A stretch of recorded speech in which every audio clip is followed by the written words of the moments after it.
வணக்கம். இது நம்ம கிச்சனில் இன்றைக்கி என்ன பண்ண போகிறோம்னா தேங்காய் மாங்காய் தொகையில் அரைக்க போகிறோம் சாத்துக்கு. இப்போ அதுக்கு என்னென்னா எலுப்பு சட்டியே நான் பற்ற வச்சுருக்கேன். இதில் வந்து கடலை எண்ணெய் விட்டுருக்கேன்.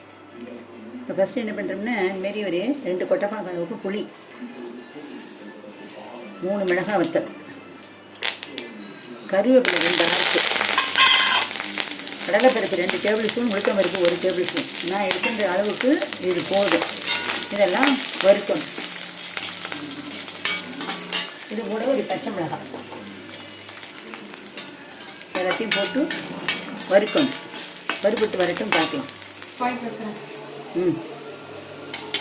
இப்போ இது வறுபட்டு கொடுத்து நம்ம எடுத்துருவோம். நான் அடுப்பு ஆஃப் பண்ணிட்டேன்.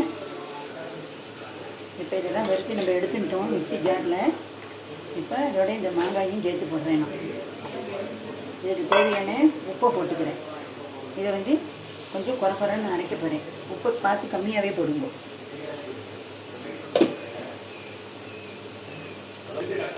பெருங்காயம் சொல்ல விடணும். பெருங்காயம் வறுக்கும் போதே வேணால் கட்டி பெருங்காயமும் தூளும் இருந்தால் போட்டுக்கலாம். தூளுனாக்கா நீங்கள் வறுத்து இறக்கிட்டு அந்த சூட்டில் போடணும். இல்லாட்டி அதை கருகி போயிடும். இப்போ நான் அரைச்சி எடுத்துன்னு வந்துட்டேன். கோர்ஸாக தான் அரைச்சிருக்கேன். இதில் இந்த தேங்காயை சேர்க்கணும். இந்த அளவுக்கு தேங்காயை சேர்க்கணும்.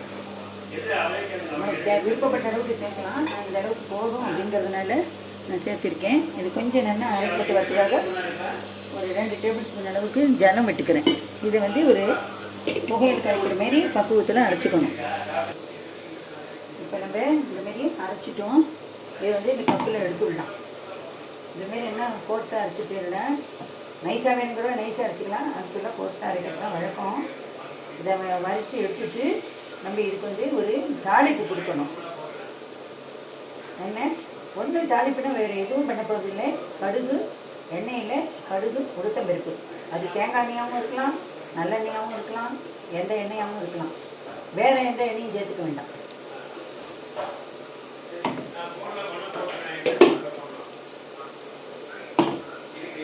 இந்தமாரி நம்ம வறுத்து வதக்கி அரைச்சி எடுத்துட்டாச்சு. இப்போ இதுக்கு ஒரு தாளிப்பு கொடுப்போம். இப்போ நம்ம இந்த வந்து இந்த தேங்காய் மாங்காய் துவையலுக்கு ஒரு தாளிப்பு ஒன்று கொடுக்கணும். நான் நல்லெண்ணெய் விட்டுருக்கேன். கடுகு போட்டுக்கிறேன். உடச்ச உளுத்தம் பருப்பு போட்டுக்கிறேன். எவ்வளோ வேணும்னு போட்டுக்கலாம். கருவேப்பிலை ஆப்ஷன் தான். இது என்னென்னா கடுகு வெடிக்கணும். உளுத்தம் பருப்பு என்னென்னா செவந்து வரும். வெயிட் பண்ணலாம். நான் அடுப்பை ஆஃப் பண்ணிடுறேன். இந்த சூட்லேயே இது செவந்துடும். இப்போ என்னென்ன செவந்துட்டு இதில் நம்ம தாளித்து கொட்டிடலாம். இப்போ அது ரெடி ஆகிடுச்சு.